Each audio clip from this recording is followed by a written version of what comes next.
नमस्कार दोस्तों, स्वागत है आपका अखिल भारत न्यूज़ चैनल में। आज के इस वीडियो में कोलकाता वाले केस में जो कुछ भी हुआ, कौन था उसके पीछे असली गुनहगार, संजय रॉय या फिर कोई और, यह सब खुलासा आज हो गया है। सीबीआई ने अभी अभी कुछ ऐसे लोगों को पकड़ा है जिन पर शक है और उन लोगों ने कुछ बात कही है।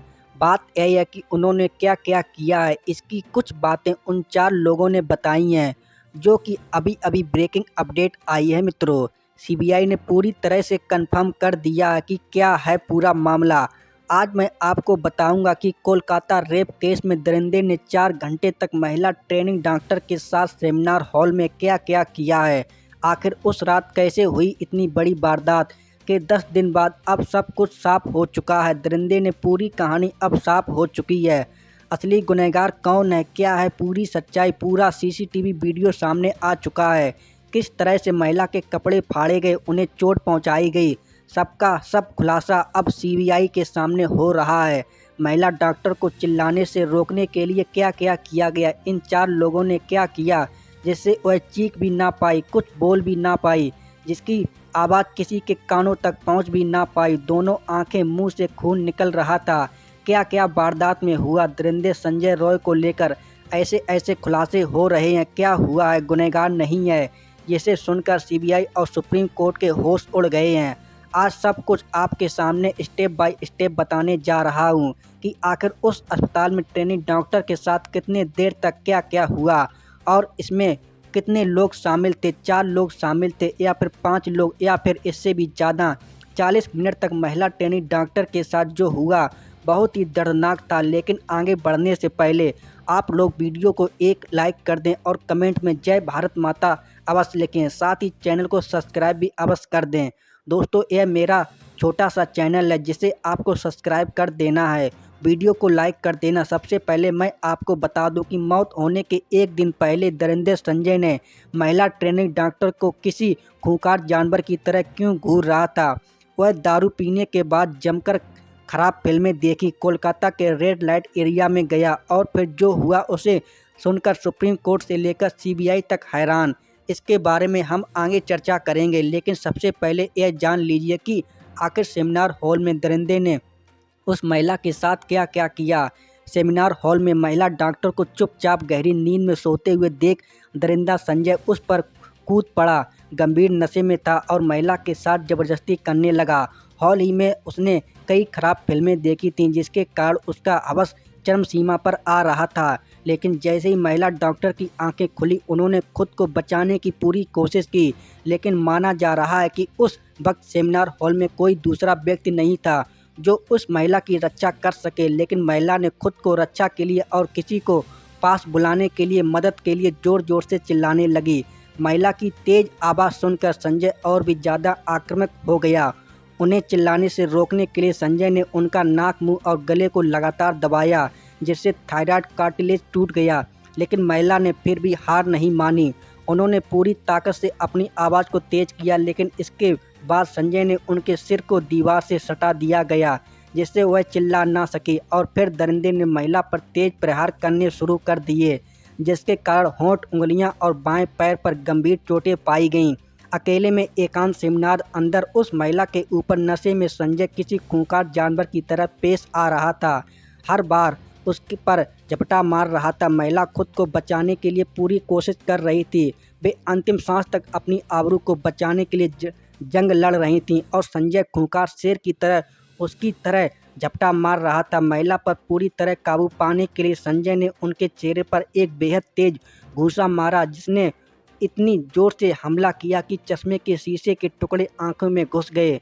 संजय ने अपने नाखून से महिला के चेहरे, शरीर और कई अंगों को गंभीर चोट दिए, क्योंकि महिला के चेहरे पर आरोपी के नाखूनों से बने खरोंच के निशान मिले हैं। इससे पता चलता है कि पीड़िता ने खुद को बचाने के लिए काफ़ी संघर्ष किया था।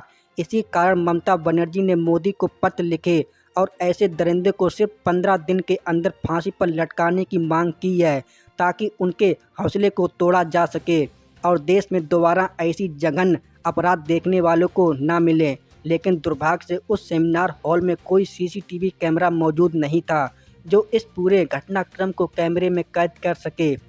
या उनकी मदद के लिए कोई मौके पर पहुंच सके और सीबीआई को सबूत जुटाने में मदद कर सके। लेकिन इसके बावजूद भी उस वक्त साफ हो रहा है कि ट्रेनिंग डॉक्टर महिला के साथ हुई दरिंदगी के मामले में पकड़े गए सिविक वॉलंटियर सीबीआई ने उनकी जांच कराई, जिससे पता चला कि संजय रॉय अंदर से बहुत ही खतरनाक इंसान है, जबकि देखने में वह साधारण लगता है। इस केस में ममता बनर्जी और उनकी टीम भी लापरवाही सामने आ रही है, क्योंकि वारदात के ठीक बाद वह डिस्ट्रैक्शन काम क्यों कराए गए, इसकी काफ़ी संदेह पैदा हो गया। महिला पर काबू पाने के लिए संजय ने उनके साथ जबरदस्ती की। वह पहले भी कई महिलाओं के साथ बदतमीजी कर चुका था। आखिर ममता बनर्जी की पुलिस ऐसे दरिंदों के दलों में भय पैदा करने के लिए कोई बड़ा कदम क्यों नहीं उठा रही है? महिला को बुरी तरह टॉर्चर करने के बाद अपनी हवस पूरी, संजय आदमी नहीं बल्कि जानवर बन गया था। इससे यह साफ हो जाता है कि दिल्ली में निर्भया कांड के बावजूद ममता बनर्जी की पुलिस सतर्क नहीं थी और अपराधी खुलेआम तांडव मचाने के लिए शहर में घूम रहे थे। सीबीआई के लिए सेमिनार हॉल सबसे बड़ा रहस्यमय स्थल बन गया है। सीबीआई अलग अलग टीमें इस सेमिनार हॉल में सबूत इकट्ठा करने में 10 से अधिक बार यहां पर दौरा कर चुकी हैं।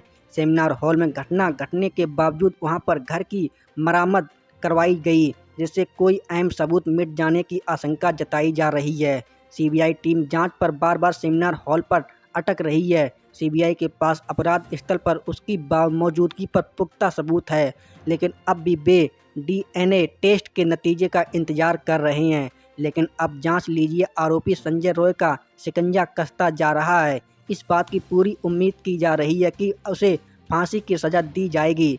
सीसीटीवी फुटेज, उसके अपराध के कबूलनामे और फॉरेंसिक सबूतों को पता चला है कि अपराध एक से दिन पहले वह 31 साल की पीड़िता लेडी डॉक्टर के आसपास मौजूद था। कोलकाता पुलिस की पूछताछ के दौरान आरोपी संजय रॉय के कबूल किया कि उसने अपराध से एक दिन पहले 8 अगस्त को पीड़िता को चेस्ट मेडिसिन वार्ड में देखा था। यानी वह एक दिन पहले से ही किसी शिकारी की तरह महिला का पीछा कर रहा था। बर्ड से सीसीटीवी फुटेज में यह भी पुष्टि होती है कि रॉय की अस्पताल में आसानी से पहुंच थी।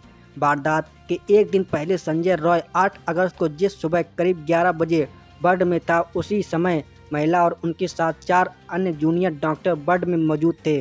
सूत्रों से कहा गया है कि सीसीटीवी फुटेज में रॉय को डॉक्टर की ओर घूरते हुए देखा जा रहा था।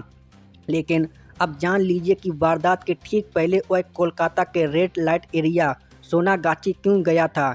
संजय रॉय अपने एक दूसरे साथी के साथ 8 अगस्त की आधी रात के बाद सोनागाछी गया था। यह उत्तरी कोलकाता का रेड लाइट एरिया है।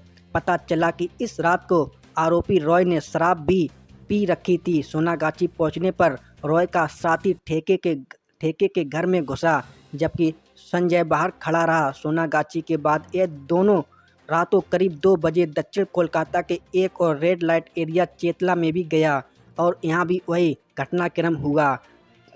आरोपी संजय ने नशे की हालत में वहां से गुजर रही एक महिला को भी छेड़ा, जिसने महिला को फ़ोन करके उसकी न्यू पिक्चर भी मांगी। संजय रॉय का साथी किराए की कॉमर्शियल बाइक लेकर घर चला गया, लेकिन संजय अपराध को अंजाम देने अस्पताल पहुंच गया। संजय को सुबह करीब 3:30 आरजीकर अस्पताल में ट्रामा यूनिट के आसपास घूमते हुए देखा गया। संजय नशे की हालत में ऑपरेशन थिएटर में दरवाज़ा तोड़कर अंदर घुसा। वह सुबह करीब 4:30 पर अस्पताल के इमरजेंसी वार्ड में पहुंचा और फिर सीधे तीसरी मंजिल पर सेमिनार हॉल में चला गया। पुलिस पूछताछ के दौरान संजय ने कबूल किया कि उसने ट्रेनी डॉक्टर को तब देखा तब वह गहरी नींद में थी। सूत्रों के मुताबिक उसने पुलिस के सामने कबूल किया कि वह उस पर कूदा पड़ा और उसके साथ बलात्कार किया। क्राइम वाली रात वारदात के ठीक पहले करीब